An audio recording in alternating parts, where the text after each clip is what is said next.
Welcome to how to get started with stop motion. Number 1, software. Go to any app or Google Play Store, open it up, look up stop motion, and this should be the first thing that comes up. This is the best app in my opinion for stop motion, for starting out, and you can upgrade it with some money. If you want, you can get the Pro version, which is a lot more expensive at $4.99, or you can use any of these alternatives. There are a lot of them, and they're all pretty user-friendly.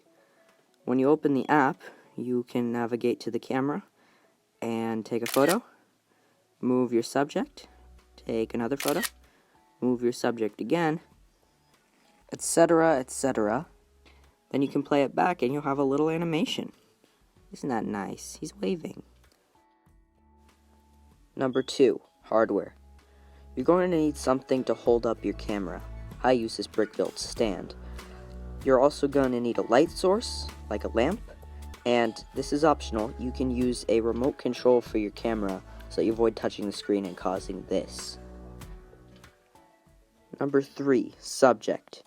You can use anything for stop motion. I use Lego because I have a lot of it, but you can use action figures, clay, even this random Buddha I found sitting around in my room. Number 4, environment. Your characters need to have a backdrop in your animations. I usually use this brick-built place with a blue backdrop, but you can use any surface provided there is nothing except your light source. Which brings me into number 5, lighting. You're going to want complete darkness except for your one light source pointed directly at your set. And that's it. Number 6, experimentation. You're going to want to experiment with the different settings, especially the frame rate. When you get a lower frame rate, your animation is choppier, but it means you can move the character less per second. But then at a higher frame rate, you have to move the character a lot more times to get a second of footage.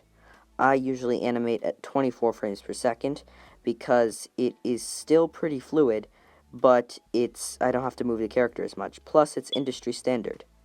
If you're starting out, I recommend animating at 12 frames a second because it might be a little more choppy, but it'll allow you to get the hang of it a lot easier than at 24. Number 7, perseverance. Stop motion animation is an interesting form of animation because it doesn't require as much software as 2D or 3D animation, so it's easier to learn, but it is quite frustrating when you can't get what you want to happen right away, and it's very tedious.